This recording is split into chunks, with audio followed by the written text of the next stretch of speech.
Bakit kailangan ng Panginoon? Bakit kailangan ng Panginoon na magsalita si Propeta Ezekiel sa mga bugtong? Kasi ang bugtong nakakatuwa di ba? Tatandaan mo ng mga bata tayo, sabihin ni Sister Marife, meron akong bugtong. Gusto natin yan It attracts excitement. Na-excite tayo kasi gusto nating malaman yung mga sagot sa bugtong Pero minsan mahirap ang bugtong Mahirap yung mga bugtong, mahirap yung mga tanong na ganyan. Pero makikita mo rito mga kapatid, why is it necessary for a prophet? In fact, Jesus, pag nakita mo rito, Brother Alfie Boy, why Jesus always talk about parables? Jesus explained the mystery, yung hiwaga. When Jesus said, the kingdom of heaven is like this, He always begins with a story. He doesn't say, ganito kami sa langit na hindi niya dinidiretso, there's no such thing as a straightforward explanation of what is heaven like. Lagi siya nagsisimula sa mga parabola. Kasi minsan mas madali nating maunawaan. And in fact, Sister Pressy, if you're going to understand, if you think about it, pag nagsalita ang Panginoon ng mga parabola, ng mga bugtong, o mga talinhaga, could it be that Jesus was looking forward that His words are written and will be studied, discussed, and debated for many more generations to come? Hindi lang yun para sa sample, Sister Repe, nakikipag-usap ka ngayon sa kausap mo di ba? But think about Jesus and the disciples and the prophets. They know that they are writing this. They are putting everything into writing that will be studied for thousands of years. So parables are necessary so that the application of the elements, the application of the words, of the written word, could not only be confined doon sa isang specific na tao at sa isang specific na pagkakataon lang. Yung sinabi ng Panginoon, kausap ng Panginoon ng isang Samaritana, o kausap ng Panginoon yung isang babaeng taga Samaria na, Panginoon, pagalingin niyo po yung aking anak. Sabi ni Jesus, nagparito ako para lang sa mga anak ko. Jesus was talking. Sister Pressy. Sabi ni Jesus, naparito ako para sa mga anak ko lang. Ito mga tinapay ko, para sa mga anak kong mga taga-Israel lang. Parang gano'n na pagkakasabi ni Jesus. Pero ang sagot ng babaeng Samaritana, sabi niya, Panginoon, opo, nauunawaan ko po yan. Pero kahit po dun sa mga mumo na lalaglag sa hapag, kami pong mga aso, kasi tinawag ni Jesus na mga aso yung babae, sabi niya, hindi ito para sa mga aso. Hindi naman direktang sinabi na aso yung babae, pero there was an implied meaning, inferred, na sabi ng Panginoon, hindi ito para sa mga aso.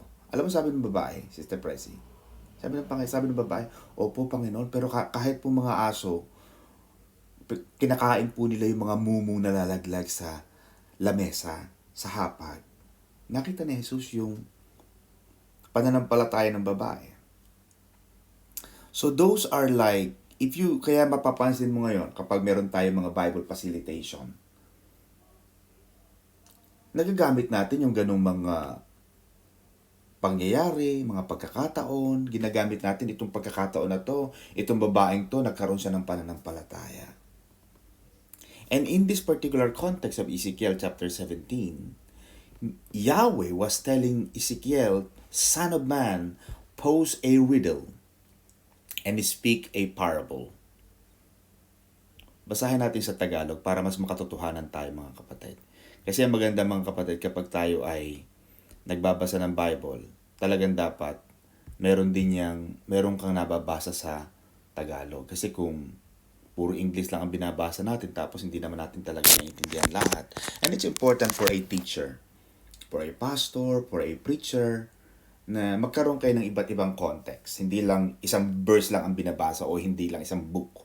Kailangan several translations. Sabi ng Panginoon sa Tagalog, Ezekiel, anak ng tao, bigyan mo ng palaisipan ng Israel o bugtong para malaman nilang ako si Yahweh na nagsasalita sa kanila. Ito ang talinhaga.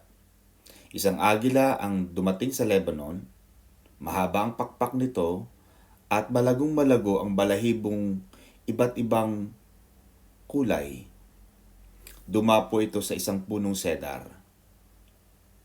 Pinutol nito ang pinakamataas na sanga niyon, tinangay at itinayo sa lupain, at itinanim sa matabang lupa sa tabi ng tubig. So without rehearsing that, mga kapatid,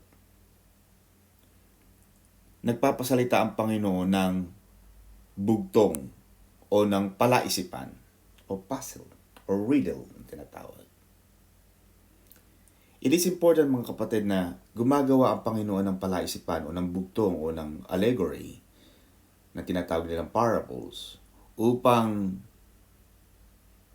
ipakilala sa taga-Israel yung kanilang mga kahangalan, yung kanilang mga, gagamitin na natin yung salitang tangia, yung kanilang katangahan at wickedness, yung kanilang mga kasalanan. Ano yung first eagle na yun?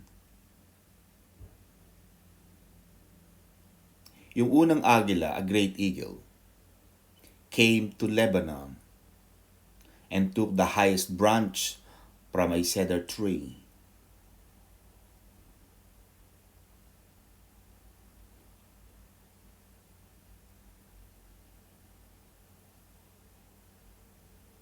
Mapapansin mo, Sister Presi, na amang Kristiyano, tayo mga anak ng Diyos, ay inihalin tulad ng Panginoon sa mga agila. Pero in this particular occasion, mga kapatid, sinasabi na may isang malakas, isang matipunong agila, malakas na agila. He took some of the seed of the land.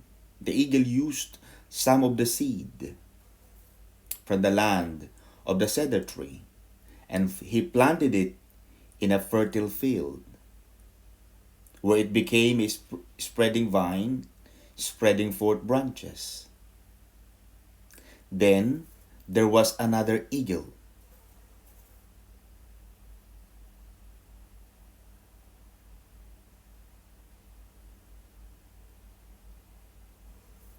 So nagkaroon ng palaisipan. And then tinanong ng Panginoon, say, thus says the Lord God, will it thrive? Tutubo ba yon?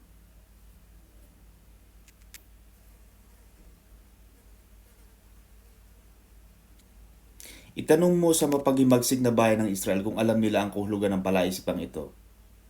Sabihin mo ang hari ng Babylonia ay lumusob sa Jerusalem, binihag nito ang hari roon, pati ang mga pinuno, at iniuwi sa Babylonia. Because noong unang panahon, mga kapatid, the Babylon was the center of trade. Kumbaga sa Pilipinas, mga kapatid, parang siya ang center of commerce.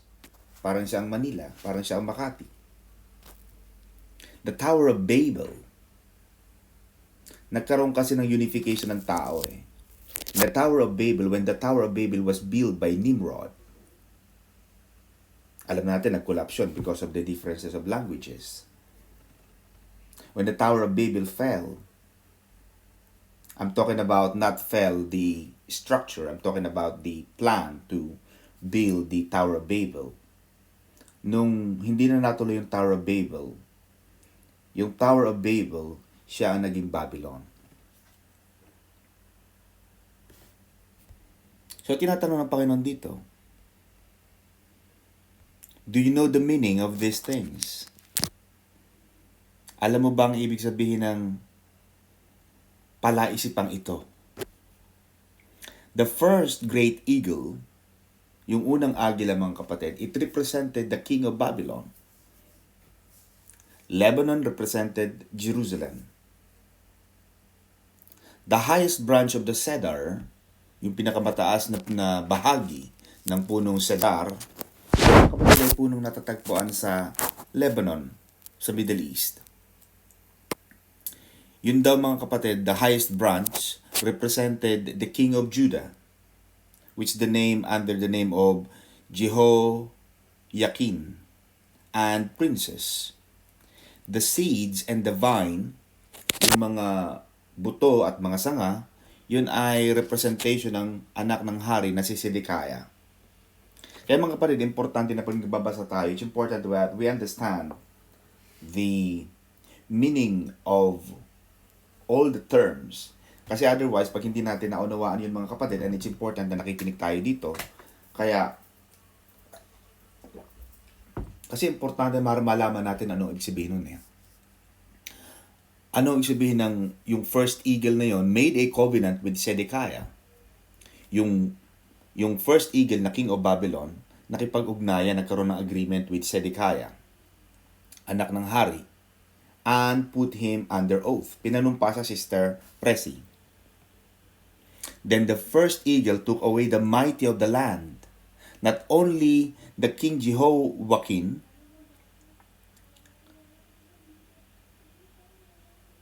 but also yung mga matatalinong tao kagaya ni Daniel and his companions. Kung mababasa natin yan as we go along.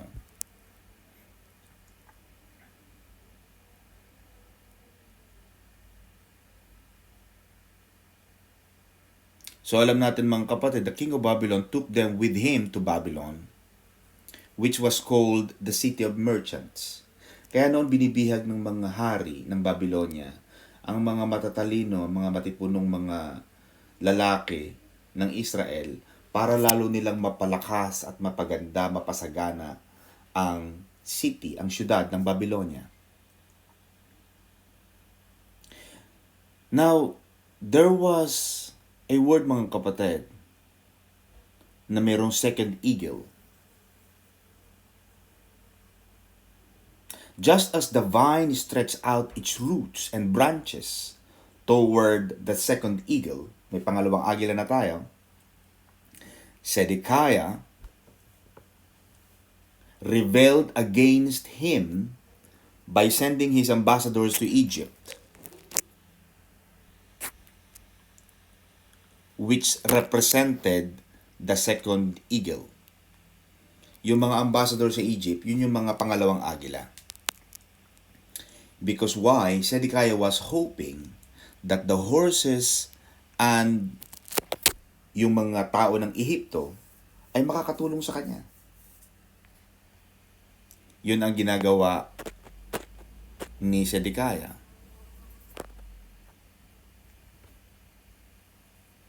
Now in verse 22 to 24, ang sabi rito mga kapatid, there was a hope. Ito mga kapatid, itong Ezekiel na ito ay pagpapakita ng tampo at hinanakit ng Diyos eh. Sobra ang pagmamahal ng Diyos, Sister Presi. Pero alam mo, kahit mahal ng Panginoon ng Israelita, pero open ang Panginoon na naghihinanakit siya eh. Ako mas gusto ko pa yung ganon. Amen, Sister Eva. Mas gusto ko pa yung, kaysa sa tatanong ng tao, may problema ba tayo? Minsan gano'n ng mga babae, Brother Rocky, pag tinanong mo, sweetheart, may problema ba? Wala. Pag sinabi sa yung wala, pero ang mukha niya talagang parang meron. Alam mo yung parang, tinatanong kung may problema, pero sabi niyang wala, mag-iingat ka lalo, kasi hindi mo alam kung anong problema eh. Pero ang Panginoon, Sister Lloyda, very open. Sinasabi niya, galit ako sa inyo. Hindi niya sinasabing wala akong problema. Hindi kanya binibigyan ng palaisipan na parang walang problema kahit meron. But God was open about it. Hindi niya itinago yung tampo niya eh. But in verse 22 to 24, there was a hint of hope and restoration. Ang Panginoon naman, maganda rito, Sister Eva, hindi siya, pag nagtampo ang Panginoon, alam mo ang tao pag nagtampo, parang habang buhay, parang, alam mo yung ang tagal-tagal magtampo. Sino rito yung mga matagal magtampo? Yung parang ang tagal-tagal na, hindi pa makalimut-kalimutan yung mga tampururot na yan. Yang hinanakit na yan. Amen ba? Ay, ang Panginoon nga eh. Nagagalit ang Panginoon. Sukal ang galit niya. Pero, diba? Pinupuntahan siya ng mga tao. Sasabihin niya kay Ezekiel, oh, Ezekiel, sabihin mo sa kanila, ayaw ko silang harapin ngayon. Galit ako sa kanila. Nagtatampo ang Diyos eh. But even if na sobrang tampo ng Panginoon, ang Panginoong mga kapatid, ang Lord, meron siyang time kung kailan, hanggang kailan lang yung galit. Ang tao, pag nagalit, parang sabi nga ni Bishop, may giba ang langit eh. Alam mo yon? Ang tagal magalit. Yung kinagagalitan, nakakatulog ng mahimbing. Yung nagagalit, hindi makatulog, nagngingit-ngit. Eh, sinong nawalan? Eh, di ba ikaw? Sabi ng Panginoon, in verse 22 to 24, Thus says the Lord God. Itong sinasabi ko, Sister Presi, itong sinasabi ko, Sister Lloyd, na hindi lahat ng verses sa Bible, Word of God. Ito sinabi ng Panginoon, Sister Eva eh. Thus says the Lord of hosts. Thus says the Lord. Lord, Word of God yon. Pero yun bang sinabi ng asawa ni Job na, kay Job na, oh, Job, total, punong-puno ka na ng pigsa at mga sugat sa katawan mo, sumpain mo na yung Diyos mo. Para mamatay ka. Word of God ba yon o hindi? Hindi. Word of Job's wife. But may mga religion na ang pinangahawakan nila ay Bible verse. Hindi ito sabi sa Bible eh. O, sabi sa Bible pero hindi yung Word of God eh.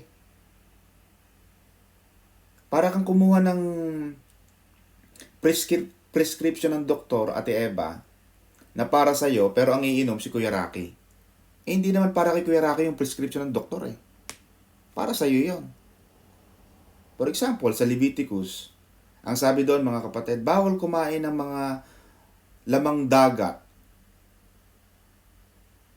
o isda na walang tinik. Eh bakit ka kumakain ng hipon? Bakit ka kumakain ng puset? Eh ang sarap kaya ng puset. Sino dito born again na hindi kumakain ng puset? Wala. Lahat tayo nakakain ng puset. Pagka puset na adobo, naglalaway tayo, Pastor Rodel. Oh. Eh kaya pag kumain ka ng puset, Sister Presi, ibig sabihin, may isang bahagi ng Bible na hindi mo nasusunod. Kaya, may mga religion, ang pinangahawakan, Bible verse. Oh, huwag kayong mag-aahit. Magsusuot kayo ng mahabang palda. Kalay-kayin ninyo ang kalye. Kaya may mga kababaiang ibang relihiyon ang hahaba ng palda. Kaya yung mga dinadaanan, Sister Lloyda, talagang suyod. Kinakalaykay ang kalye, ang kalsada. Bakit? Ang haba ng palda. Eh, sinulatan sila ni Pablo, taga-Tesalonica yun, Sister Presi. Ikaw gay Thessalonians. Hindi ka naman taga-Kronika. Hindi ka naman taga-Epeso. Eh, sabi ni Pablo, para yun sa mga taga-Epeso, baka meron mga dietary nutrients na kailangan. Siguro sa mga Israelita yung mga pusit na yun, hindi bawal silang kumain ng pusit. Siguro. Eh, pero mga Pilipino, mahilig tayo sa pusit. Yung pusit nga natin, dinadaing pa natin, tinutuyo pa. Tapos iihaw mo, isasaw mo sa sukang pagkasarap-sarap. Bakit naman ayaw mong kainin yon? Diba? Pero may mga relihiyon ang pinanghahawakan nila Bible verse na minsan mali ang application. Kaya pag nagbabasa tayo ng Bible mga kapatid, isipin mo rin, ito bang prescription na to para sa akin o hindi? Mali eh. Yun bang sinabi ng ahas kay Eva na, oh, sinabi ba ng Diyos na wag mong kakainin nitong puno sa gitna ng halamanan? Word of God ba yon? Hindi. Word of Satan, word of the snake.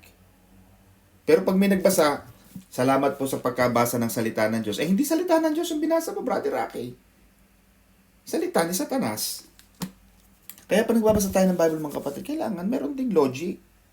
Meron ding gamitin din natin, oy, hindi para sa akin to. Sa Leviticus, Sister Eva, I'm now wearing two combined red and gray and white. Sa Leviticus, bawal mag-combine ang mga texture. Amen? Kaya yung sinusuot ni Brother Alfie Boy na magkasama ang meron kang black sa iyong balikat at puti, bawal yan sa Leviticus. Oh, dalawa na, Sister Presi. Sister Presi yung suot mo, gray at saka puti. Si Brother Jaime, yellow at black. May nilalabag ka na kaagad sa salita, sa utos ng Diyos. Kaya pag pinanghawakan mo yung Bible verse na yon, magkakamali ka. Kaya laging gumagamit ang Panginoon ng mga parables. Kaya minsan, at saka ang Panginoon, Pastor Del, mabait. Hindi ang Panginoon matapang. Pag ang tingin mo sa Diyos, Brother Rocky, matapang ang Diyos. Matapang ang turo mo. Bakit? Kasi ang tingin mo sa Diyos, matapang eh. Pero tingnan mo Matthew 11:28. Tingnan mo ang... Kaya mga kapatid, lagi kitong tinuturo sa mga kapatid natin. Sabi ng Panginoon, I have come not to destroy the law of Moses, but to give the full meaning. You see? Pag binasa mo ang NIV, pag binasa mo ang CEV, Contemporary English Version, binasa mo ang NIV, iba't ibang translation. Ang sabi ng Panginoon, hindi ako naparito upang buwagin ko ang batas ni Moises, pero para bigyan ko ng tamang kahulugan. Kasi marami ng mga batas ang mga tao noon na ang tingin nila sa Diyos matapang. Pero ang Diyos hindi matapang eh. Nung dumating ang Panginoong Jesus, Sister Presi, si Jesus ang full embodiment of the Lord Sovereign God. Siya ang mismong representation, replica ng Diyos. Nakita sabi ng mga tao, Panginoon, itong babaeng ito nahuli sa actual na pangangalo niya. Panginoon, itong lalaking to, ano to eh. At itong babaeng to, dapat to, binabato to eh. Pero sabi ni Jesus, tama. Sa batas ni Moises. Pero sabi ng Panginoon, sige, kung sa palagay nyo, tama sa batas nyo yan, at magaan sa kalooban mo, sige, batuhin mo yung babae niya, patayin nyo yan. Pero make sure lang, na pag bumato ka, hindi ka rin guilty ha.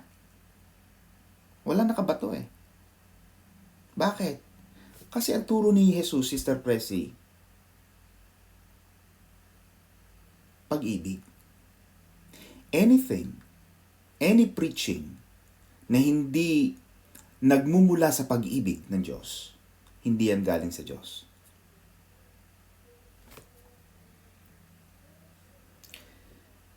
Kaya makikita mo palagi sa New Testament, ang dami-dami. Pero there was a saying that, I think in 1 Corinthians, but out of all of this, the greatest of all is love. Ano sabi? Kahit makapagsalita man ako ng iba't ibang hiwaga, ng iba't ibang lingwahe, wika, at wika ng mga anghel, ngunit walang pag-ibig, ito'y walang kabuluhan. And then, Jesus was trying to imply, Sister Lloyda, when He came, hindi para buwagin ko, pero mali ang interpretation nyo sa mga batas. Mali ang interpretation nyo sa mga batas. Ang dami-dami yung batas, masyado ng pabigat sa tao. Mabigat. The New Testament also confirmed na even mga Israelites, Sister Eva, hindi nila kayang gawin lahat ng ang biblical verse eh. Yung lahat ng utos. Kasi out of 10, gumawa pa sila ng 613. Biro mo, 10 plus 613, di 623 na. Oh. Kaya hindi tama yung nasa Facebook, Sister, sino yung nagbasa kanina? Si Sister Amy, hindi tama na sa Facebook na buti pa ang Diyos, 10 utos. Yung parents ko, unlimited. Hindi tama yon. Ang utos ng Panginoon, ang utos ng dumami. Pinadami ng mga Israelita.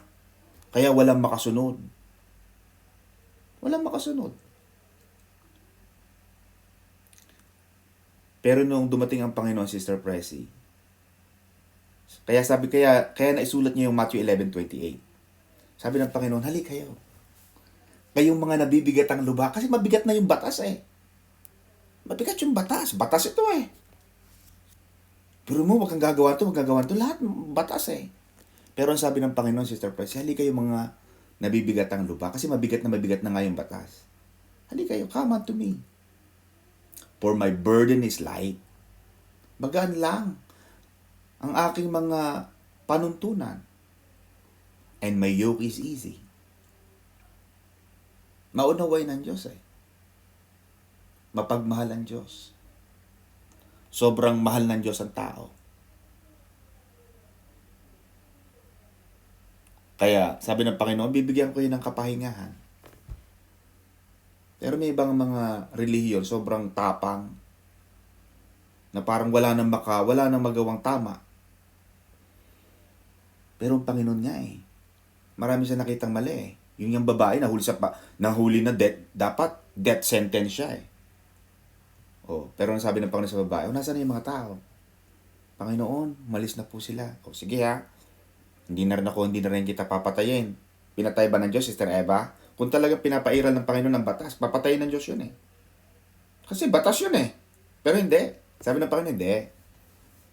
Sige, malis ka na. Pero huwag ka na magkasala ulit. Binigyan ng Panginoon ng second chance. Ganong kabuti ang Diyos. Hindi ang Diyos. Kaya ng Diyos patayin agad siya eh. Tayo? Sabi ko nga, brother, ako yung teaching natin ng Sunday. Noah offered to the Lord. Bakit? Nung after nung deluge, nung great flood na 40 days and 40 nights, bakit? Paglabas ni Noah sa ark, Sister Eva, nag-build agad si Noah ng altar. Pumili siya ng pinakamalilinis na mga hayop at mga ibon. Kasi yun lang ang meron siya. He gave the best. Bakit, Sister Eva? Noah was saying to God, I could have died the same as the rest of the people of the world. Sister Pressy, ginunaw ng Panginoon ang mundo eh. Namatay ang lahat ng tao nung unang panahon. But what was Noah saying? Panginoon, wala akong ginawang kakaiba. Wala akong ginawang kakaiba para maligtas ako ng ganito. Wala akong lahat ng ginagawa nila, ginagawa ko rin eh.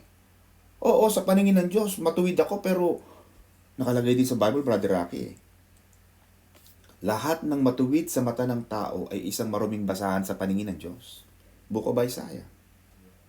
Kaya yung akala mong matuwid ka, in your own understanding, in your own standard, mabait ka. Pero pag tinanong ko ba lahat ng tao, mabait ka ba sa lahat ng tao? Di ba hindi? Minsan wala naman akong ginawang masama eh. Yun ang tingin mo. Pero sa paningin ng Diyos, marumi tayo. Ano ang sinasabi ni Noah, Sister Pressy? Wala siyang kakaiba eh. He's got nothing. Matuwid siya, pero hindi lahat ng ginawa niya, but perfect siya eh. At yung righteousness na yun, wala pa naman ang Diyos noon. Hindi pa niya tinatanggap si Jesus. So wala pang acceptance of Jesus Christ actually. Pero what I'm trying to point out, mga kapatid, Noah is also as bad as the rest of the people of the world. But because of God's great love, God asked him to build an ark so that he and his family and the rest of the species ay magkaroon ng kaligtasan. Wala tayong ginagawang kakaiba, Brother Rocky, para mahalin tayo ng Diyos ng sobra. Isipin mo na lang. Sister Lloyd, pag lumabas ka sa Kalawang, ikaw ba ay nagkakaroon ka ba ng glow na parang, Lloyda Lagura, banal na banal, kasi mayroon pang alam mo yung mga pag bumibili ka ng mga santo, di ba ga? Pastor Rodel, may mga nag-glow na yung mga umiilaw-ilaw na para ka mayroong mga, santo yan eh, kasi umiilaw dito. Pero wala naman tayong ganun eh. Ang nagpapabanal sa atin, ang Diyos din, dahil mahal tayo ng Panginoon. Yun ang sinasabi ko rito, mga kapatid. Kaya, binigyan din ng Panginoon ng kapatawaran. Nagkaroon ng promise of restoration. Mahal ng Diyos ang tao. Pag nakita mo ang Panginoon in that light, na parang tayo mga magulang, Sister Brother Rocky, kahit yung anak mo si Kaina, nagkamali yan, magagalit ka sa kanya eh. Diba? Minsan nagtatampo ka, minsan nagagalit ka. Pero yung galit mo, may hangganan. Bakit? Mahal na mahal mo yung anak mo eh. Hindi mo hahayaan yung galit mo mag-overrule. Ma-override na yung lahat na lang ng buong galit mo habang buhay ka na nagalit. Hindi. May hangganan. Ganun ng Diyos, mga kapatid. Ang sabi ng Panginoon sa verse 22, I will also take one of the highest branches of the high cedar and set it out. Word of God, Sister Eva. Kasi Diyos ang nagsasalita. Diba? Now, going back to the parables, ito agad yung mga parabola. Nangako ang Panginoon na hindi pa sa tapos sa Israel at sa kanyang mga hari. Kasi sinabi ng Panginoon, I will take one of the highest branches of the high cedar. Ibig sabihin, meron ng hint na kukuha ang Panginoon na ipapadala niya ang pinakamataas na bahagi ng punong cedar, which represent Jesus Christ. Meron ng hint. Kaya in every book of the Bible, Brother Rocky, makikita mo, laging nandun ang Panginoon eh. Laging nandun ang Diyos. Laging nandun ang Panginoon. Lagi siya nagpapakita eh. When Jesus said, before your father Abraham was, before your father Abraham, there I was. Sabi ni Jesus yun, Sister Pressy. Kaya pag binasa mo ang Book of Genesis, nung nagpakita ang Panginoon, nagpakita ang mga anghel kay Abraham, Jesus was referring to that encounter. Si Jesus yun. So, in this particular context, Sister Loida, ng Panginoon, yung sinasabing a tender one, kukuha ang Panginoon ng pinakamataas na sanga ng cedar at puputol siya ng isa sa pinaka-tender, pinakamalambot na bahagi and replant it on a high and prominent mountain. He was referring to Yahweh, our sovereign God, was referring to the Messiah, the Son of David. Kaya makikita mo, Brother Jaime, pag tinatawag ng mga tao noon, mga bulag, ang Panginoong Jesus, ang tawag nila kay Jesus, Jesus. Not son of Abraham, not son of Moses. Jesus was always referred as Jesus, the Son of David. Because alam natin, yung bloodline ng kingship, magmumula kay David. Kaya makikita mo si David, tinawag na the man after God's own heart. So sabi ng Panginoon dito mga kapatid sa ating pagpapatuloy, after the failure of the two great eagles to make a success of establishing the state of Israel under their extensive and powerful patronage, God says, I will plant it. Diyos ang magtatanim. Word of God, Brother Rocky. God says, I will plant it upon a high mountain where it will grow. Kaya mga kapatid, Diyos din ang nagtatanim eh. Diyos din Diyos talaga ang nagplano from the beginning. Kaya pag nakita mo ito, Sister Lorraine ng UK, between the writings of Ezekiel and up to the coming of Jesus Christ, there were 2,000 years gap. Pero no, ahead na kaagad yung thinking ng Panginoon. 2,000 taon, mga kapatid. Na magpapatuloy ako mga kapatid because of the time. Ezekiel chapter 18.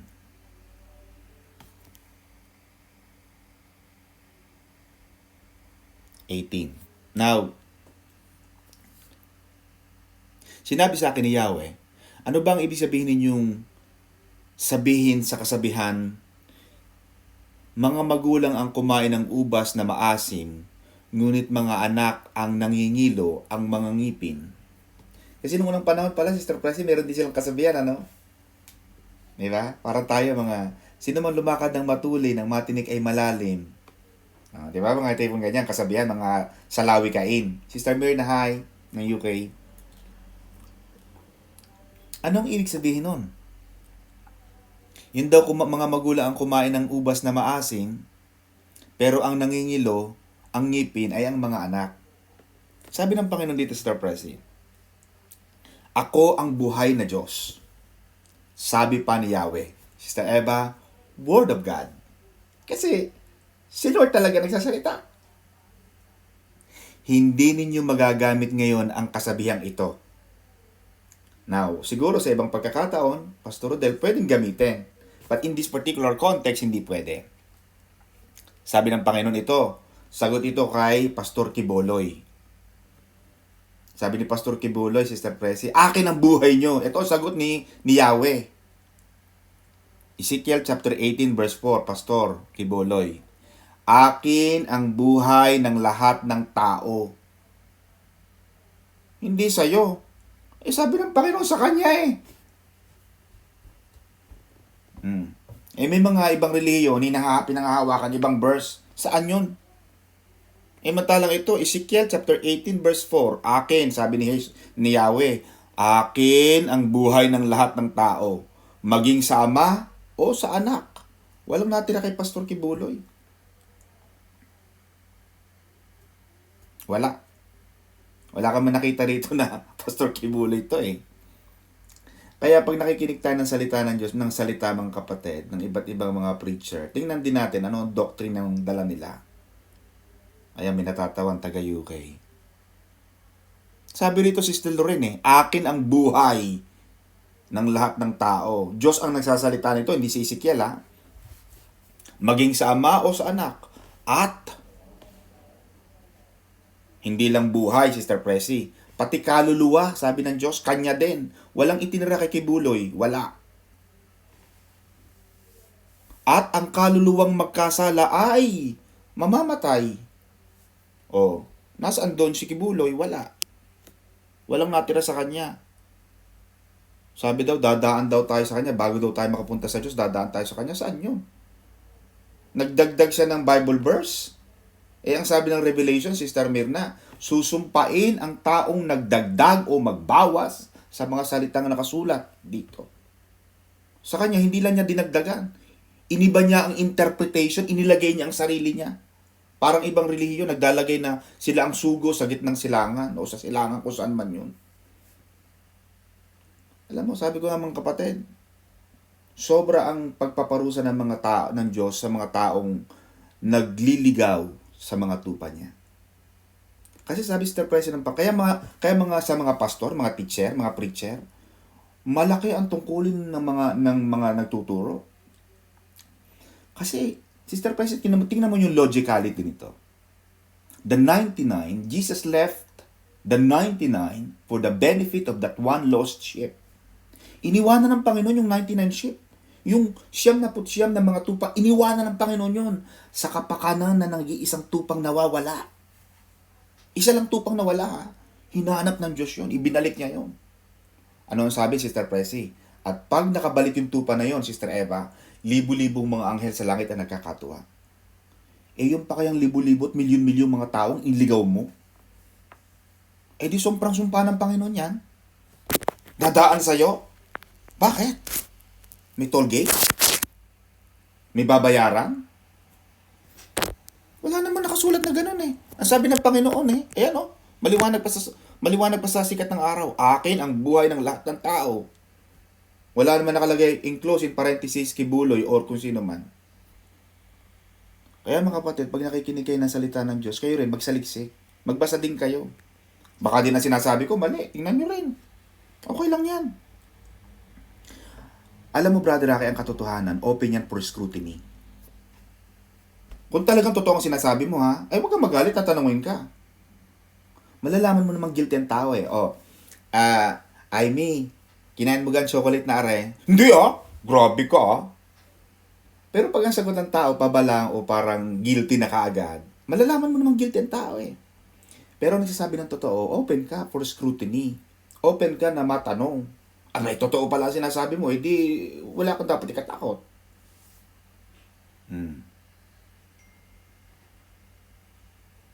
Kaya, yung mga pastor na nagtuturo ng mali, yan yung mga kapatid ay iba ang ano niyan. Nakakatakot. Kasi baka ang dala nilang turo, mali. Ang doktrina nilang dala, mali. Nasa biblical base, nagagaling sa Bible, pero dinadagdagan. Pwede ko namang gawin ang aking title na si Bisa, pwede niya gawin na Lino Magsino, The Appointed Eldest Son. Ibahin na lang natin, Pastor Rodel, Appointed Second Eldest. Para iba-iba. Wala gumagawa sila ng title Hindi naman tama. Madali mag-title. Ang title kasi, title lang yan Pero ang tanong, Pastor Rodel, tandaan natin na natatandaan mo yung mga disciple nag-uunahan. Panginoon, sino po ang upo sa kaliwa at sa kanan nyo? Ako na lang po sa kanan. Kasi siyempre, pag right hand, Sister Pressy, alam mo yung pag sinabing, ay kanang kamay ni Mayor yan Di ba? Pag kanang kamay, talagang powerful, malapit kay Mayor. Ang gusto ng isang disciple, mapunta sa kanang kamay ni Jesus. Sabi niya, hindi. Sabi ng Panginoon Jesus, hindi. If you want to be great in the kingdom of God, sabi ng Panginoong Jesus, learn to be the servant of all. Maging alipin ka, maging katulong ka, maging alila ka ng lahat. Yun ang sinasabi ng Panginoon. Papatuloy tayo mga kapatid. Naalala ko lang si Pastor Kibuloy. Alam mo, minsan nakakaalala yung mga ganyan mga turo. Minsan nakakagimbal Parang, how dare these people na nagtatagal sa ganitong gawain, nakakapagtaka yun. Na harap-harapan, Brother Rocky harap-harapan na talagang akin ang kaluluwa nyo. Dadaan kayo sa akin para maligtas kayo. Harap-harapan In my opinion, maling turo Imagine mo, sabihin ni Bishop na, sabihin ni Pastora, akin ang kaluluwa nyo. Hindi kayo maliligtas pagka hindi kayo dumaan sa akin. Bula ang propeta. Bula ang pastor tayo. Pero tandaan natin mga kapatid, ang lahat ng mga nagtuturo ng Biblia, sisiyasatin mga kapatid sa kamay ng mga nagtuturo ang mga kaluluwang naniwala sa kanila. At mga kapatid, for the last 42 years of this ministry, wala tayong sinabing ganon. Lahat ng ating mga sinasabi mga kapatid ay nagmumula sa Bible. Pure. Walang bantok. Pero may mga iba kasing relihiyon ang pinanghahawakan, yung verse lang na yon. Kaya siguro, yun lang verse na pinanghawakan. Hindi na nila binasang Ezekiel chapter 18. Na mga kapatid, papatuloy tayo. Yan. Marami rito mga kapatid, ang daming mga nagagalit ng Panginoon. Isa-isahin natin mga kapatid, huwag kayo may inis sa akin mga kapatid, aray ibinabasa ko laang. Ako'y tagapagbasa lamang din Pastor Rodel, Sister Tweety. Huwag kayo magagalit kay Pastor Don Halimbawa, sabi ng Panginoong Yesus, sabi ng Panginoong Diyos, hindi pa naman Panginoong Yesus ito. Halimbawa, na may isang taong masunurin sa kautusan. Kasi noong unang panahon, Sister Tweety, cover pa tayo ng law ni Moises. Kaya, yung kautusan, mga kapatid, kaya meron tayong two testaments. Old Testament, o yung lumang tipan, yung tipan, yun ay agreement. Sister Amy, kanina nagbabasa siya, ilang. Sister Amy, ari hindi ilang-ilang Ang ilang, kapatid, ito ay disyerto. Ito ay lugar. Kaya pa nagbabasa tayo, pinadala ng Panginoon sa ilang. Iba yung ilang sa ilang. At ang ilang, yan ay disyerto, yan ay desert, yan ay tuyo na lugar. Now, halimbawa na may isang taong masunurin sa kautusan. So, ito yung Old Testament, Sister Amy. Ito yung lumang agreement. Yung New Testament, when Jesus Christ came into power, Sister Pressy, yun yung New Testament, yun yung bagong agreement. New Covenant. Sahin natin. Halimbawa na may isang taong masunurin sa kautusan, tapat at lumalakad sa katuwiran. Now, ito yung mga pagkakamali ng Panginoon. Makinig kayo mga kapatid ha. Hindi siya nakikisalo sa handog na inihain sa mga sagradong burol. Yan. Hindi sumasamba sa mga Diyos-Diyosan. Oh, yung mga nagmagawa. Ito mga kapatid, hindi sabi ni Pastor Don ha, hindi ito kibuloy type na dinadagdagan ko, hindi. Basahin natin ang Word of God. Sister Mirna, Word of God, Diyos talaga nagsalita. O, sabi ng Panginoon, hindi siya nakikisalo sa handog na inihain sa mga sagradong burol. O, ilagay natin sa contemporary natin, Sister Tweety, yung nakikipamiesta. Hindi ka nga naghahanda sa piyesta, ikaw naman nakikipamiesta, eh di para ka na rin nagkasala ka na rin. Kasi nakikisalo ka eh. Amen ba, Brother Jaime? Alam mo yung mga ibang relihiyon na hindi nga naghahanda sa piyesta, nakikipamiesta naman, nadaan sa likod. Sister Presi, natatandaan mo, may mga tao nagawa na rin. Mga kapatid, huwag niyo sabihin hindi. Tayo yung magtapatan din, tayo real talk. Oh. Diba? May mga ibang relihiyon gano'n eh. Bawal kasi maganda sa amin eh. May mga iba pang relihiyon, bawal magpasko.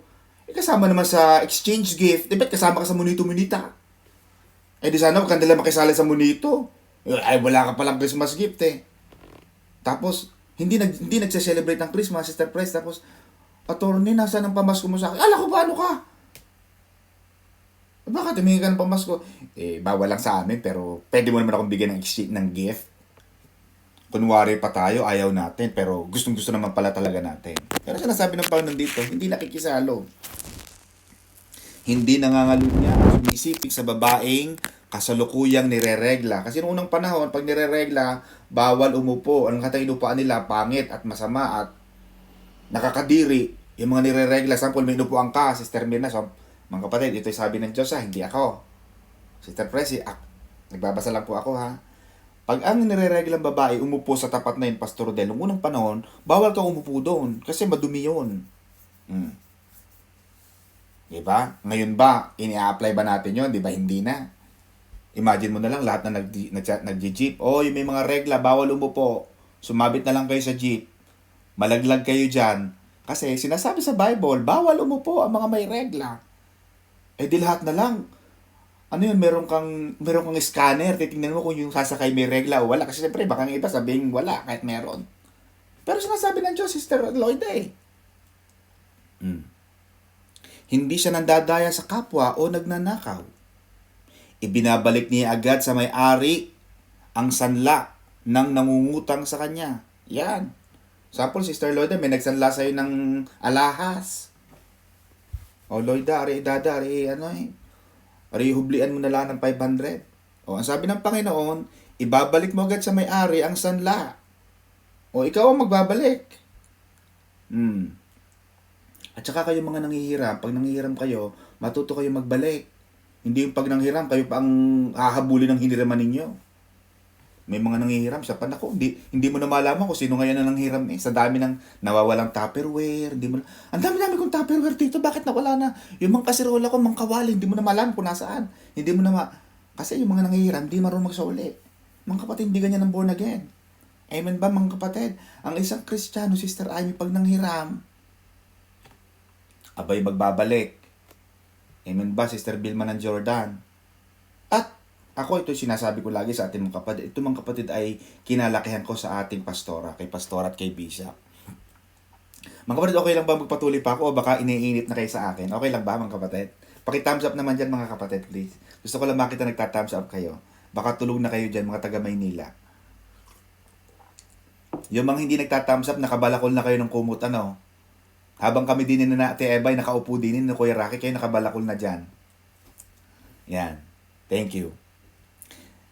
Ito'y turo sa akin ni Pastor at ni Bishop. Huwag kayong mahirati sa panghihiram. Hanggat maaari. Siyempre, minsan naman talaga, kailangan mo manghiram talagang. Pero huwag yung maging habit ninyong manghiram. Bumili kayo ng sarili nyo o magtyaga kayo. Kung wala kayong kawali, ang gawin ninyong kawali, kaldero. Hindi yung, wala akong kawali. Ay di magkaldero ka. Oh, di ba? Ay wala akong kutsara, ay di magkamay ka. Bakit mo kailangan laging abalahin ng iba? Mahirap yung nag-aabala ng iba. May mga Pilipino nag-holiday, ay pupunta ako sa ganung lugar. Tapos tatawagin mo, aabalahin mo yung mga kaklase mo, sis, classmate, pupunta ako ng Pangasinan, baka makikitulog kami. Ba't ka pa nag-holiday, wala ka palang pera? Nakaabala ka ng iba. Salit na yung iba, Alam mo mga kapatid, ang born again, tayo ay pagpapala. Pag kayo pupunta sa ibang bahay ng iba, kayo may dalang pagkain. Hindi yung kayong ahayina, kayo mambubulabog ng mga dadayuhan ninyo. Oh. Tamo si Sister Eva, yung mga hari na yung mga Magi's. Dumating sila nung pumunta sila sa Panginoon, kay Maria at kay Jose. Hindi nila binulabog si Jose at si Maria. Sila ang may dala ng handog. Amen ba? Sila ang nag-exchange gift. Sila ang may dala ng handog sa Diyos. Amen ba? May mga Pilipino, hilig na hilig mag-holiday, magpunta ng iba-ibang lugar. Tapos ang aabalahin ay yung mga dadatingan. Kung kayo ay makikitulog, abay magbayad kayo. O kaya mag-hotel na lang kayo, magdala kayo ng kung ano mang pagkain nyo. Wag na wag ninyong magiging habit ang panghihiram. Hindi ganyan ang mga anak ng Diyos. Deuteronomy 28. Sabi ng Panginoon, Sister Eva, at ikaw ay magpapahiram at hindi ka manghihiram. Ibig sabihin, hindi plano ng Panginoon na ang mga anak ng Diyos ay laging nanghihiram. Amen ba? Hindi yung ganda-ganda na suot. Tapos makita ka ng may-ari ng damit. Eva, di kaya aking damit yan. Bakit ko susuot yung damit na yan? Kung ang damit mo, iisa o dadalawa, pag labahan mo ang isa, habang suot mo yung isa, Sister Dada, yung isa naman, nakasampay. Huwag yung para lang makapagmagara, maganda. Maganda, hindi naman sa iyo. Matuto tayo mabuhay dun lamang sa meron tayo.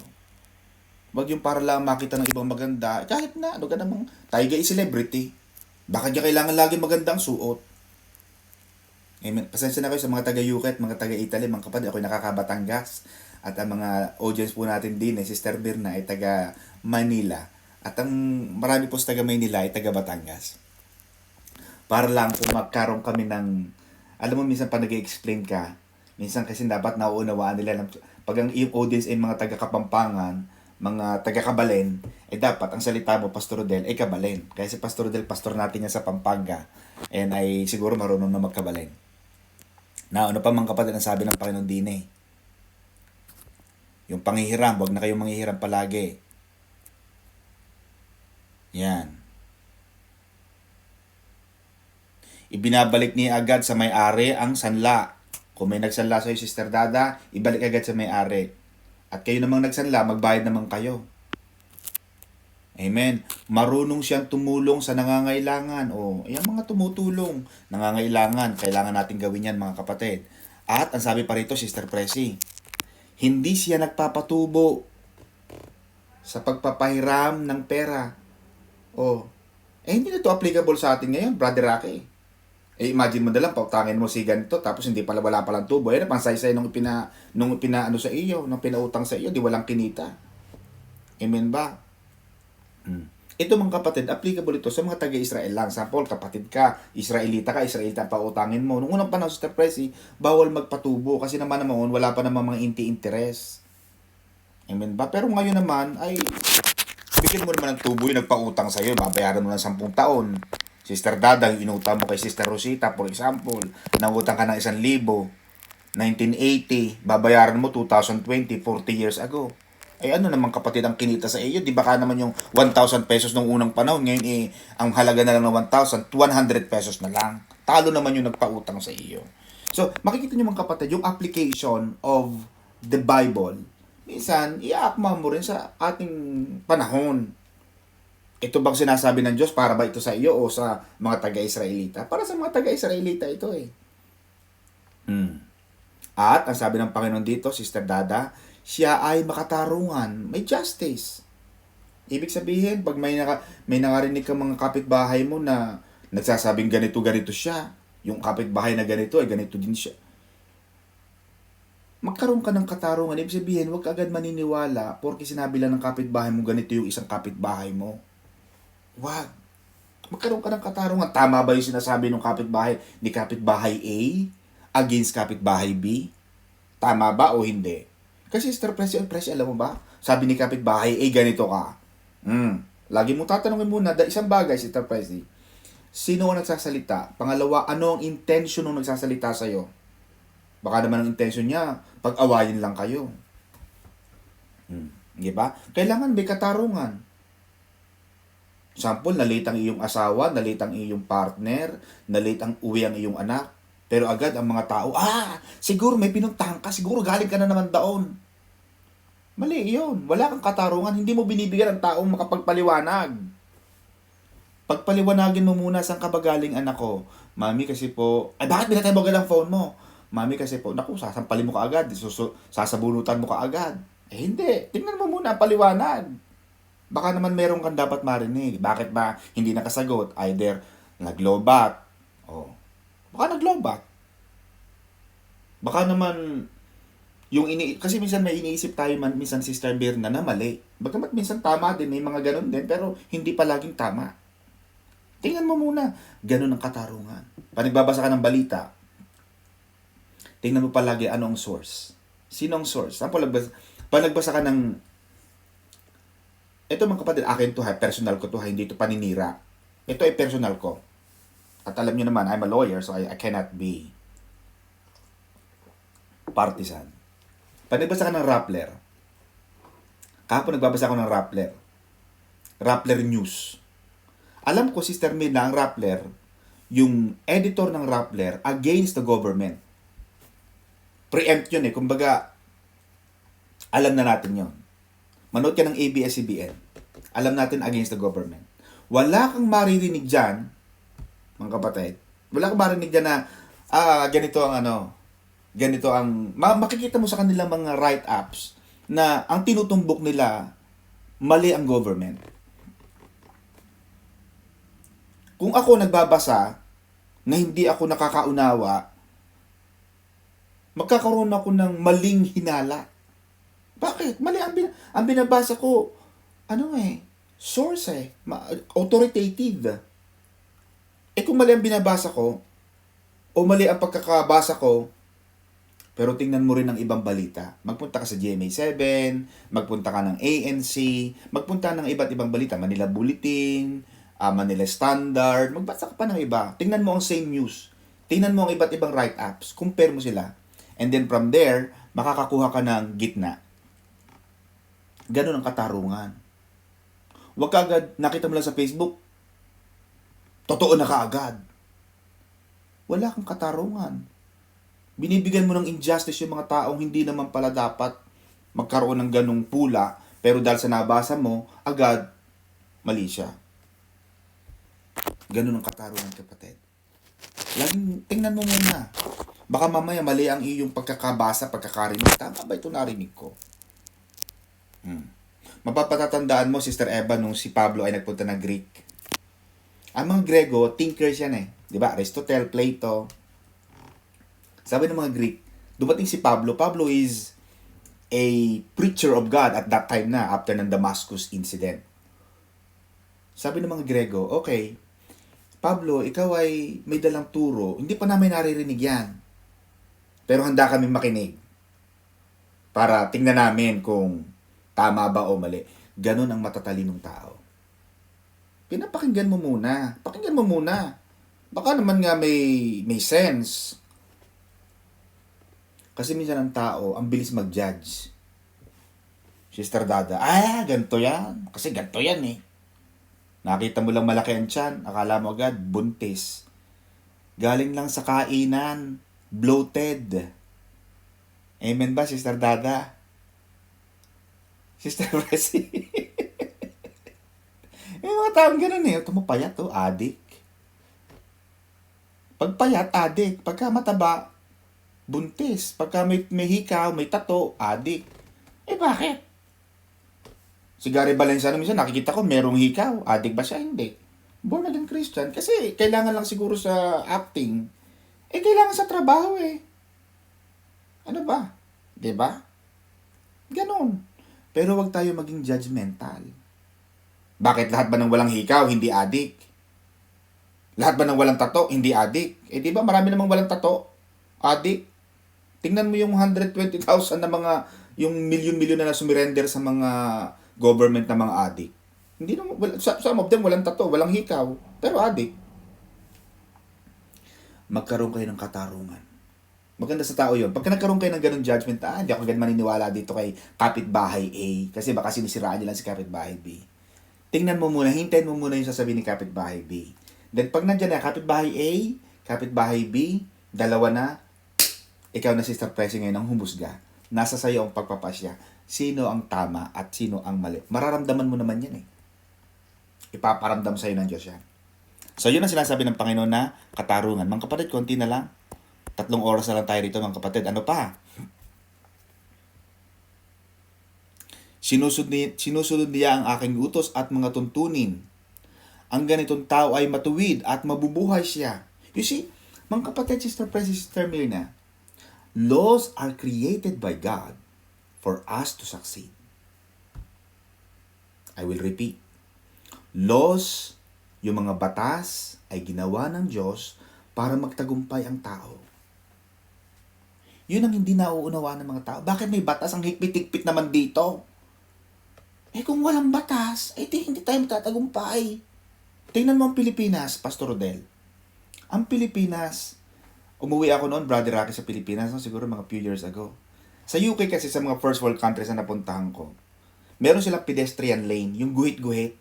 Yung lahat ng mga pedestrian, yung mga taong normal na walang sasakyan, tatawid sa kalsada. Pag tumawid ka sa tapat na yon, Sister Dada, lahat ng sasakyan, kahit bibe, kahit mga manok, pag tumawid mo sa tapat na yon, titigil ang mga sasakyan. Abay, ginawa ko yun sa UST, sa may Espanya. Sister Mirna, abay, muntik na ako sa kasaan ng jeep, nagagalit pa sa akin. Ako, tatawid-tawid ka rito sa tapat na ito, bakit ka tumatawid? Tumawid din ako sa may Vito sa tapat ng CPP complex. Naku, galit na galit sa akin mga taxi driver. Eh, siyempre ako, medyo matagal na ako sa abroad, Sister Eva. Alam ko, i-implement yung same law kahit nasaan ako, kasi yan ang expectation eh. Pero makikita mo ang mga mayayamang bansa. Magpunta ka sa mayayamang bansa. Lagi silang nagme-maintain, lagi nilang inire-respect, iginagalang ang batas. Pag iginalang mo ang batas, masagana ang taong bansang yan. Ang tao na yan, pag iginalang ang batas. Yung pagpapapayat, for example, mga kapatid, dediretsahan tayo sa mga nagpapapayat. Sister Rosita Perlado, hindi na po kayo magpapapayat, wag na po kayo magdadayat, ano po? Kayo po ay hindi na pwedeng magpapayat. Okay na po yan. Pero sa mga pagpapapayat, Sister Presi, batas ng pagpapapayat. For example, iginalang mo ang batas ng pagpapapayat. Anong sabihin? Ang dali mga kapatid ha.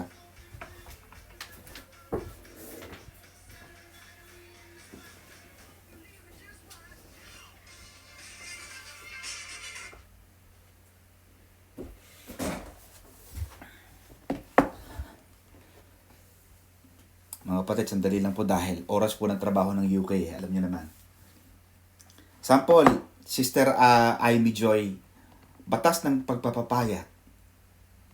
Ang sabi ng pagpapapayat, Sister Dada, you will not eat after 6. After 6, Sister Rose Angelies. Ha? You will not eat after 6. Sister Presi, batas ng pagpapapayat. Oh, pag sinunod mo yung batas ng pagpapapayat, papayat ka talaga. Hindi maaaring hindi ka papayat. Sister Dada, bakit? Sinunod mo ang batas ng pagpapapayat.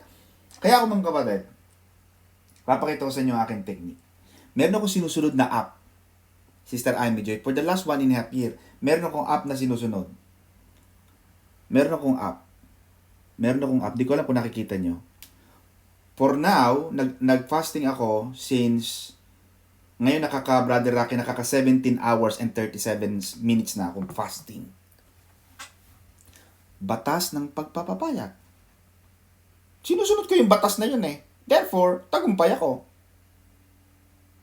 Hindi kasi pwedeng gusto mong pumayat, Tapos hindi ka sumusunod doon sa batas na yun, Sister Loida. Pag nakakita ka ng lomi, nakakita ka ng pansit, nakakita ka ng ano, ang lakas mong kumain, tapos sasabihin mo gusto mong pumayat pero di mo magawa. Ay talagang hindi mo magagawa. Kasi hindi ka sumusunod sa batas. Amen ba mga kapatid? Batas yan eh. Batas ng pagpapayaman, for example. O pagkakasweldo mo, holiday dito, o kaya bili ka nito, bili ka niyan. Hindi ka talaga yayaman kasi hindi ka marunong mag-ipon. Lahat ng batas ay ginawa para magtagumpay ang tao. Batas ng pagpasa ng board exam, ng bar exam. Sister Mirna, may review, may SIPAR, may mga review center, for example. Sister May tinanong ko, sabi niya, Baby, bakit ikaw hindi ka nag-ano? Sister May kasi nag-ano yan eh, accounting sa Ateneo Dinaga. Itong mga taga Bicol, ay hindi ko alam kung nakikinig si Sister May. Sabi niya, Baby, alam mo ba naman, nagpunta ako ng Maynila, mga taga-probinsya, sis Brother Rocky, alam mo taga-probinsya, pag napunta ng Maynila, naku, talagang amazed na amazed yan sa ganda ng maganda talaga ang Maynila. Siyempre, di ba? Kahit naman tayo nung una, Brother Rocky, di ba? Tatandaan mo, pag ihahatid natin yung mga pinsan natin, pag nakakarating tayo na Maynila, parang mga tayo. Ang tataas ng mga building, may mga train, naman talagang nung unang panahon, di ba? Ng mga 1980s, Sister Dada, may mga dala-dala pa tayong mga kung ano namang kaldero at mga kawali, mga adobo at mga kung ano-ano. Masayang-masaya na tayong kumakain sa tabi ng daan, Ate Eva. Sa Tagaytay. Di ba? Itong si Sister May, nakarating sila ng nagre-review. Batas ng pagre-review, batas para makapasa ng exam. Hindi ka nag-review, bagsak ka. Sabi ko, Baby, bakit hindi ka nakapasa? Kasi naman, nung nasa Maynila ako, yung mga taga Maynila, sa halip na mag-review kami, nandun kami sa Angono Rizal, nakikipamiesta kami, kasi mga 1990, siyempre nakikipamiesta, nasa Baguio. Naturalmente, nung exam, bagsak. Hindi ka sumunod sa batas. Lahat ng batas, Sister Presi, ay ginawa para magtagumpay ang tao. Ginawa ng Diyos yan. Para magtagumpay ang tao. Sa Pilipinas, kaya walang magpunta mga investor. Kasi pag nagpunta doon sa ng investor, makikita mo si Pastor Del, pag binuksan mo ang website ng Pilipinas, warning. May warning ka agad, Sister Dada. Sample, ako British ha. British citizen ako. Kung ako British, pupunta ako ng Pilipinas, may nakagina warning sa website. Warning to all foreigners coming to the Philippines, be warned. There are many ISIS or NPA.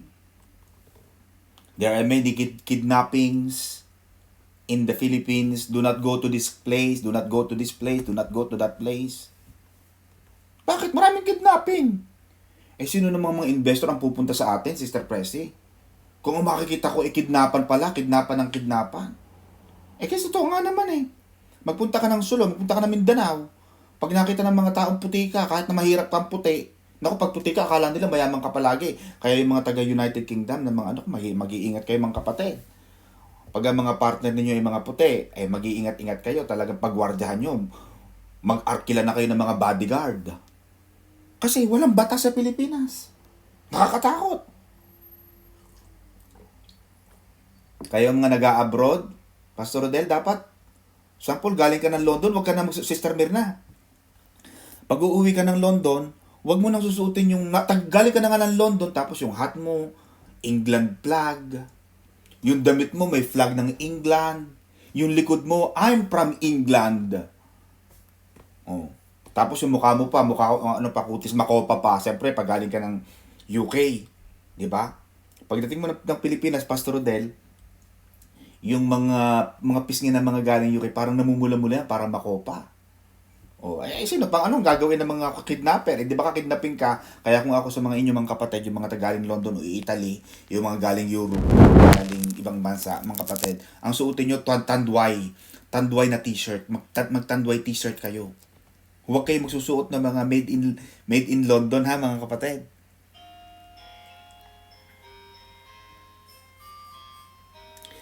Yun ang sinasabi mga kapatid dito. Ano pa sabi rito mga kapatid? Nang aapi sa mahihirap, huwag kayong mga aapi sa mahihirap. Yung mga mahihirap, huwag yung aapihin. Bakit? Kasi minsan ang hirap naman, minsan gulong ng sabi nga nung kanta, di ba? Ang buhay ay parang gulong ng palad, Sister Amy Joy, Sister Tweety. Hindi porke wala siya, ay aapihin natin. Bakit? Galing ka rin dati sa hirap. Ikaw tayo yumaman, tayo mayaman na. At baka naman yung yaman natin ngayon lang. Tandaan natin, ang buhay ay parang kagaya ni Job. Maaari meron ka ngayon, pero baka mamaya wala ka na. Mahirap, yun ang aapi. Mahirap yung mapangmata. Bakit? Kasi naranasan mo na na maghirap. Kaya sabi ng Panginoon, huwag kang mga api sa mahihirap. Huwag kang magnanakaw. Kahit isang piraso ng thumbtacks o isang pirasong papel na hindi yan para sa iyo, huwag mong tangkain kuhanin. Kaya nung unang panahon, Sister Presi, mapapansin mo yung 10 utos, di ba? 10 utos ng Panginoon. Basahin natin sa Exodus 20. Very quickly lang mga kapatid. Mga kapatid, natapos na po ako. Sandali-sandali na lang po mga kapatid. Exodus 20. Nung unang panahon kasi, Sister Presi, ang mga kababaihan, hindi tao. Ang tawag, hindi tao ang turing sa mga kababaihan. Nung unang panahon na, mga kapatid, bakit? Basahin natin, Sister Eva. Bakit ko nasabing hindi tao ang turing? Exodus 20, verse 17. Do not covet or do not take your neighbor's house. Sister Mirna, yung mga kababaihan, ang turing nung unang panahon hindi tao, bagay ang mga babae. Do not take your neighbor's wife, his male or female slave, his ox or donkey, or anything that belongs to your neighbor. You see? Makikita mo, Sister Mirna, naka-associate ang mga kababaihan kasama ng mga baka, ng mga hayop. Kasi, ang treatment nila, hindi sila tao. Kaya makikita mo ang Bible, Sister Eva, pag binibilig ba, nagpakain ng Panginoon ng 5,000 tao, hindi binilang ang mga bata at mga babae. Di ba? Hindi binibilang. Kasi hindi pa sila tao. Kaya mapalad kayo mga babae, huwag kayong under ng inyong mga asawa, ha? Kasi kayo nabigyan lang kayo, recently lang kayo nabigyan ng pagkatao. Joke lang mga kapatid. Pinapatawa ko lang kayo. Pero sinasabi rito mga kapatid, huwag kayong magnanakaw. Kahit hindi sa inyo. Basta hindi sa inyo. Hindi sa'yo yan. Hindi sa'yo yan. Huwag mong kuhanin yung bagay na hindi para sa'yo. Kaya magandang prayer, Sister Mirna. Lord, huwag mo pong ibigay sa akin ang bagay na ayaw mong ibigay sa akin. Lord, huwag mo pong ibigay sa akin yung mga bagay na hindi para sa akin o hindi makakabuti sa akin. Kasi makuha mo man yan ngayon, pero kung hindi yan magiging maging mabuti para sa iyo, hindi yan magiging kapakinabangan mo. Ang lagi mong prayer sa Lord, Lord, kung ito pong taong ito, kasi may mga kababaihan, Lord, Pastor, gusto ko talaga ng tall, dark, and handsome. Pero, yung tall, dark, and handsome mo nga, tapos, bubugbugin ka naman, di bali na lang. Kaya ang prayer mo dapat sa mga kadalagahan natin, sa mga kabinataan natin, Panginoon, ibigay mo sa akin ang tamang tao, magmamahal sa akin, mamahalin ang pamilya ko. Kasi may mga tao, Pastor Rodel, ang mahal lang yung babae, ang mahal lamang yung lalaki, pero yung magulang hindi mahal. Paano na? Amen ba? Panginoon, yung magmamahal sa akin, magmamahal sa pamilya ko, at magmamahal sa Diyos. Magmamahal sa iyo, Panginoon, yung makakasama ko sa iglesia. Ano pa ang sabi mga kapatid? Hindi marunong magbayad ng utang. Yan mga kapatid. Ako mga kapatid, ayaw ko talagang itapik itong ganito. Mahirap ito, Brother Rocky. Alam mo ito mga ganitong topic. Ayaw ko nitong hawak. Kaya lang, ito ang ipinababasa sa atin, Sister Mirna. Anong gagawin natin? Diyos ang nagsasalita, Sister Presi, ha? At hindi ko alam sa inyo kung sino may mga utang sa inyo mga kapatid. Ako ay huwag niyong sisisihin ha. Hindi ko alam. Wala nagsasabi sa akin na itong si ganito ay maraming utang. Ito mga kapatid ay nadadaanan natin. Pasintabi po mga kapatid, ito ay ating dinadaanan. Sabi ng Panginoon, hindi si Prophet Ezekiel ang nagsasabi rito. Pastor Saldi, ang nagsasabi rito ay mismong ang Panginoong Jesus mga kapatid. Mga kapatid, mga 10 minutes na lang po. Promise. Mag-aalam ako ng 10 minutes. Hindi marunong, pag hindi ka raw magbayad, dapat marunong tayo magbayad ng utang. Kahit pa konti-konti. Huwag naman yung nakalimutan na. Amen ba? At kayong mga nangutang, huwag niyong isipin na lahat ng inutang niyo ay nakalimutan na ng pinautangan ng nagpautang sa inyo, ha mga kapatid? Isang bagay na hindi nakakalimutan kahit may amnesia na ang tao ay yung utang.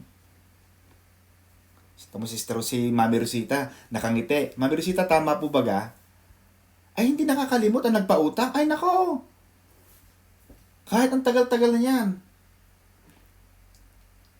Maliban na lang, marami kang pera para kagaya ni Brother Rocky, ni Sister Eva. Yan, pagka ganyang mayayaman at mga milyonaryo, talaga nakakalimutan na yung mga maliliit na utang. Pero pagka, amen ba? Ang utang hindi nakakalimutan.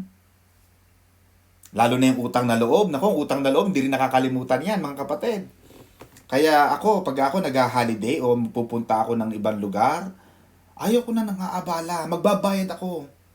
Nagpapalinis ako ng bahay ko, nagpapalinis ako ng kung ano-ano, magbabayad ako. Ayaw ko na may utang na loob. Ayaw ko niyan. Mahirap bayaran ng utang na loob, Sister Presi. Yung kahit kaya mas gusto ko pa yung nagbabayad para wala akong utang. May mga kapatiran tayo dito sa church, nagpapalinis ako ng bahay, linis naman bahay ko. Pastor, wag na. No. Pag hindi ka nagbabayad sa akin, hindi na kita tatawagin ulit next time. O so, sige na, yan. Kaya mga kapatid, ang isang born again Christian ay marunong magbayad ng utang. Amen ba, Sister Rosita? Pag hindi ka naman makakabayad, pwede ka naman tumawag o mag-text o call. Ay siya, pasensya ka na kapatid at ako'y gipit pa ngayon. Hindi pa ako makakabayad. Amen ba? Hindi yung i-unfriend mo siya sa Facebook, i-block mo siya sa Facebook. Amen ba?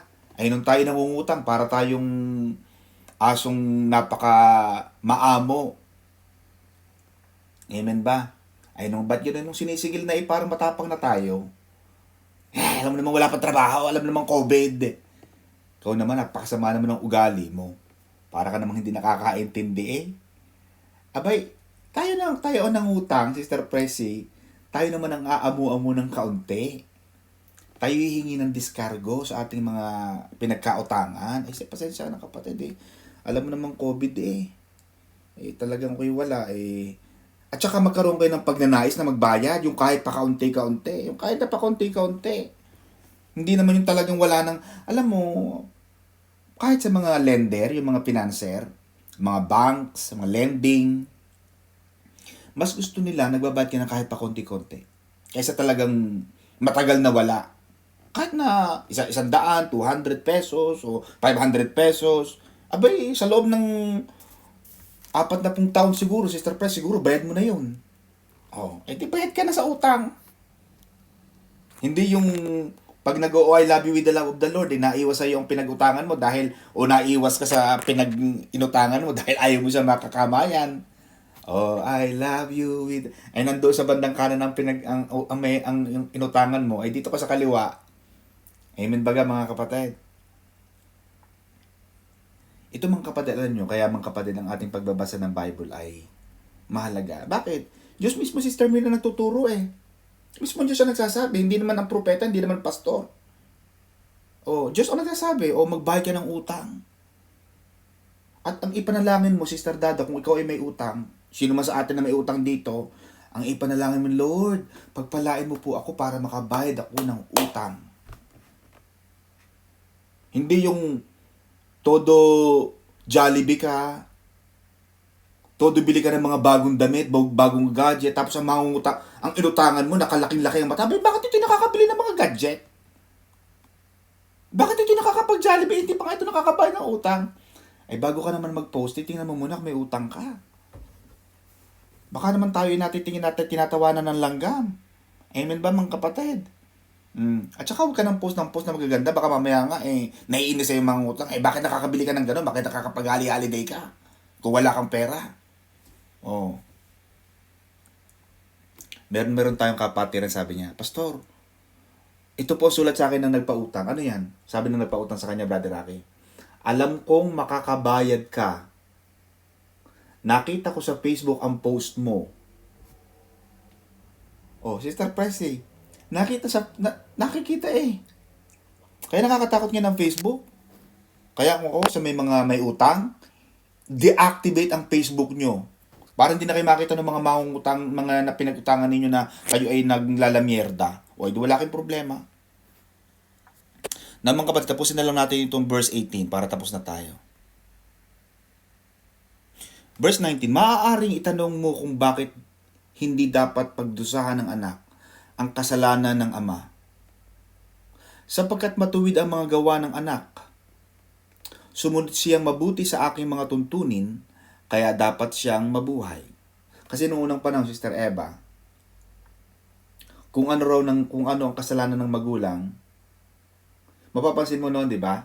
Para may isang propeta na, sabi niya, propeta, ano po, yung pong mga mangungutang, kinukuha po yung aking mga anak. Dahil po hindi kami makabayad ng utang. Kasi noong unang panahon, Sister Mirna, pwedeng ipambayad ang mga anak na pambayad sa utang. Di ba?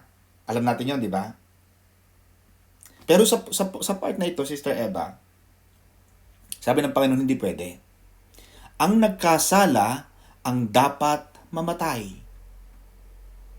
Kung sino nagkasala, siya dapat ang parusahan. Ang anak ay hindi dapat magdusa dahil sa kasalanan ng ama. At ang ama ay hindi dapat magdusa dahil sa kasamaan ng anak. Ang matuwid ay mabubuhay dahil sa kanyang pagiging matuwid. At ang masama ay mamamatay sa kanyang kasamaan. Verse 21. Kung ang isang taong masama ay tumalikod sa kanyang kasamaan. You see, kaya mahalaga mga kapatid ang pagtalikod sa kasamaan. Kung alam mong mali ka, kaya alam mo nga, sabi ko nga, Sister Mirna, itong Bible study, ito ay refresher na lang. Hindi na dapat para sabihin sa atin na mali tayo. Alam naman natin mali tayo eh. Alam natin, Sister Amy Joy, Sister Tweety, Sister Rose Ann, alam natin pag masungit tayo. Alam natin pag mali tayo. Bakit? Meron tayong Holy Spirit, Sister Eva. Nagre-red flag yung conscience mo. It will tell you that you're wrong. Pero sabi ng Panginoon, Sister Mirna, kung ang isang taong masama ay tumalikod sa kanyang kasamaan, sumunod sa aking mga tuntunin at gumawa ng mabuti, siya ay mabubuhay. So, very, very clear, mga kapatid. Mabubuhay tayo. Gaganda ang buhay natin. Pag sumunod tayo sa Diyos, gumawa tayo ng mabuti, tama ang ginagawa natin. Hindi tayo gumagawa ng masama. Huwag kang magnanakaw. Ano yung sinasabi na yun? Hindi ka magnanakaw, hindi ka gagawa ng masama sa kapwa, susunod ka sa kautusan ng Diyos. Ano pa sabi rito mga kapatid?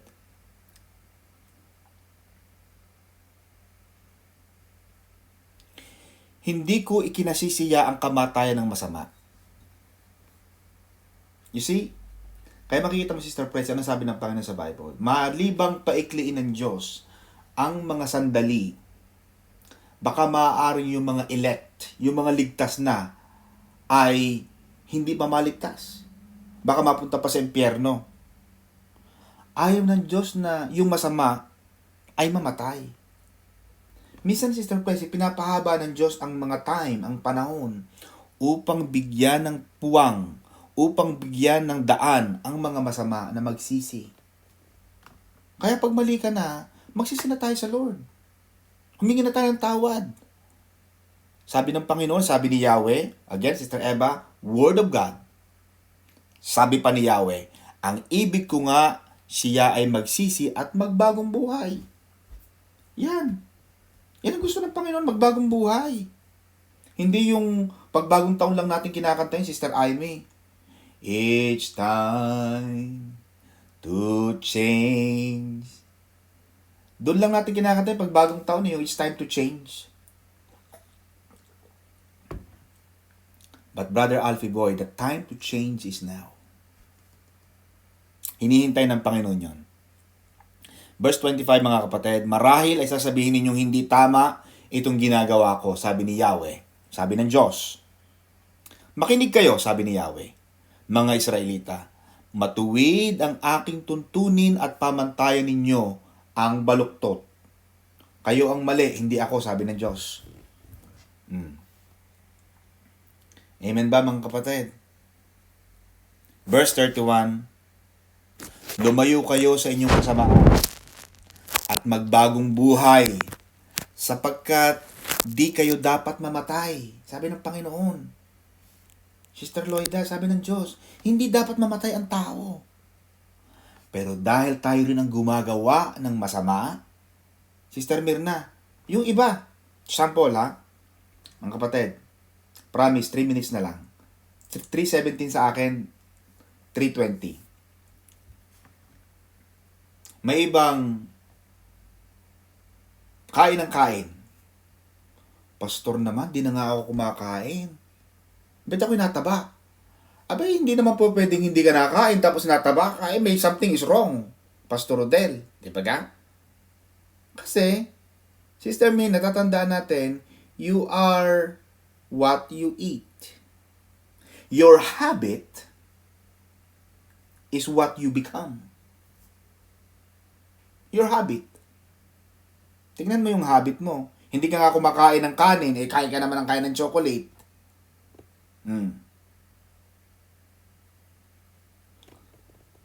Sigarilyo ng sigarilyo. And then, nagkasakit sa baga. Pastor, pwede bang pag-pray niyo po yung asawa ko may sakit sa baga? Ano yung pag-pray ko, Sister Pressy? Pagalingin, Lord, pagalingin mo po ang sakit sa baga ni Brother Jaime. Dahil sa po sigarilyo ng sigarilyo, nasira po ang kanyang baga. Sabi ng Diyos, kayong mali. Actually, ayaw ko kayong mamatay. Ipinagbawal yan. Pastor Rodel, pag nakita mo ang sigarilyo, meron niyang bungo. May bungo. Sister Eva, nakita mo ang sigarilyo, may nakalagay. Smoking kills. Brother Rocky, nakita mo yun? Yung alak. Drink moderately. Oh. Pero yung mga Pinoy, pag tumoma, Pastor Del, parang walang umaga. Sabi ng alak, drink moderately. Moderate lang. Tama lang. Oh. Kaya, mga kapatid, ang tao ang gumagawa ng masama. At dahil sa masamang kanyang ginagawa, Sister Mirna, yung kasamaan, yung maling ginagawa niya, nagbubunga ng masama, nagbubunga ng mali, kaya hindi mo pwedeng sisihin ng Diyos. Pero kung gumawa ka ng tama, gumawa ka ng mabuti, magbubunga ka ng mabuti, hindi ka magbubunga ng masama. Ano sabi Sister Dada ng Bible? Sino sa inyo ang nagtanim ng ganitong puno, ang nagtanim ng puno ng igos, tapos mag-aani ng ganito? Hindi. Pag nagtanim ka ng santol, Sister Mirna, ang aanihin mo santol. Hindi ka pwedeng mag-ani ng ubas o ng mansanas. Ganon din ang masama at ang mabuti. Pag gumawa ka ng masama, nagtanim ka ng masama, mag-aani ka ng masama. Sister Pressy, pag gumawa ka ng mabuti, maganda, at kaaya-aya sa Panginoon, mag-aani ka ng mabuti. Amen mga kapatid? Kaya ang sabi ng Panginoon, hindi ko gustong mamatay ang sinuman. Verse 32, kaya magpakabuti na kayo upang kayo ay mabuhay. Amen? Palakpakan natin ang Lord. Hallelujah. Back to you, Sister Eva. Salamat po sa inyong lahat mga kapatid, and to our bishop and our pastor and to all our pastors and pastoral staff. Salamat po. Maraming salamat sa Panginoon sa mga turo at aral na inarinig natin sa araw na ito. At maraming salamat din po, Pastor Don, sa pagpapahayag nito sa aming lahat. At para po sa ating closing prayer, ay tinatawagan ko po si Pastor Rodel de Castro.